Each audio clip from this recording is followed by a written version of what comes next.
Welcome to the Deep Dive. Today, we're getting straight into something critical. Not just another regulation, but really a fundamental shift impacting the defense industrial base. That's right. And for you, if you're an MSP or an MSSP, this isn't just, a compliance headache. It's actually a huge opportunity. We're talking CMMC, the Cybersecurity Maturity Model Certification. And the why here is really important. CMMC is, well, it's a game changer because the defense industrial base, the DIB, it's massive. Right. Tens of thousands of contractors. Yeah. And many, maybe most, are small or mid-sized businesses. Okay. They don't have big, dedicated security teams sitting around. They know CMMC is coming. It's mandatory. But they're often not sure how to actually get there. So a huge need for help. Exactly. An unprecedented demand, really, for external guidance, for operational support. That's the opportunity for service providers who are ready to step in. Okay, so given that need, how do service providers move beyond just, selling tech? How do they package CMMC compliance as a core service offering? Let's unpack that. Yeah, it's about a mindset shift, moving from just being the IT vendor to becoming like an essential compliance partner. Our sources point to a few key things. Okay. First up, gap assessments and readiness reviews. So you go in, you help the client figure out exactly where they're falling short, maybe for level 1 or level 2 requirements. And that naturally leads to remediation, right? It's not just pointing out problems, it's the first step in you helping them fix it. Builds trust, sets the stage. Makes sense. And compliance isn't a one-and-done thing, right? How do you support that ongoing need? That's where managed compliance services come in. This is about continuous monitoring, logging, reporting, all mapped directly back to specific CMMC controls.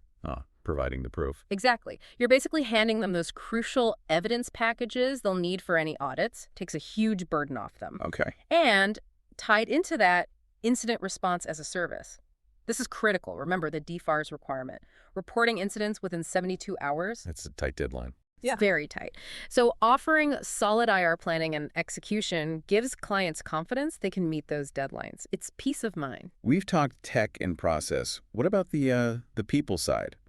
Policies, training. Absolutely crucial. Think about policy and training support. You can actually deliver the required documentation, handle the employee training, position yourself as a kind of compliance concierge. Taking the admin load off. Totally. Yeah. And then there's integrating with GRC platforms, governance, risk, and compliance tools. Like CyberComply, those kinds of things. Exactly. Managing their compliance through a platform allows real-time tracking of controls, evidence. It makes everything visible and manageable. And honestly, it creates incredible client stickiness. Stickiness. Yeah. Once they rely on your system and your service for that core compliance function, well, that relationship gets pretty solid. They're not likely to switch easily. Right. Okay.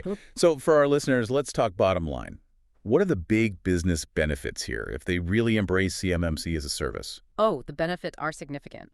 First, recurring revenue streams. Compliance is ongoing, right? So these are long-term contracts, predictable income. Always good. Definitely. Then, differentiation. Let's be honest. Not every MSP or MSSP has fully pivoted to offer deep CMMC services yet.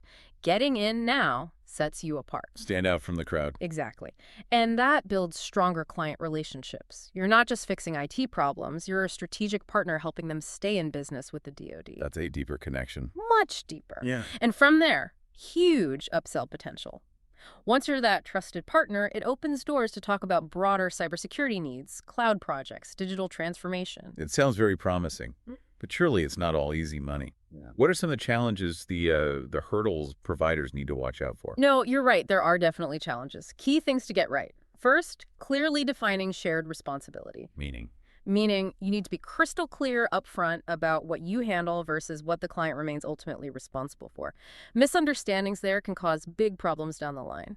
Got it. Then, understanding certification boundaries. You, the MSP or MSSP, you don't get CMMC certified yourself, but your services enable the client certification. Your processes need to align. So your house needs to be in order, basically. Precisely. And finally, and this is ongoing, you must dedicate resources to keeping pace with rule changes. CMMC is still evolving. You need to stay current. That makes sense. So the takeaway really is CMMC isn't just some temporary hurdle. It's becoming the basic cost of entry, right, for anyone wanting to do business with the Department of Defense? Absolutely. It's the new baseline. It's not going away. So a final thought for our listeners. I'd say this. Service providers who really lean into CMMC now, who build these offerings, they're not just looking at new revenue, they're cementing themselves as essential partners in a critical supply chain. But those who wait, they risk losing clients, plain and simple, to competitors who get that compliance is the new frontier for managed services. Don't get left behind.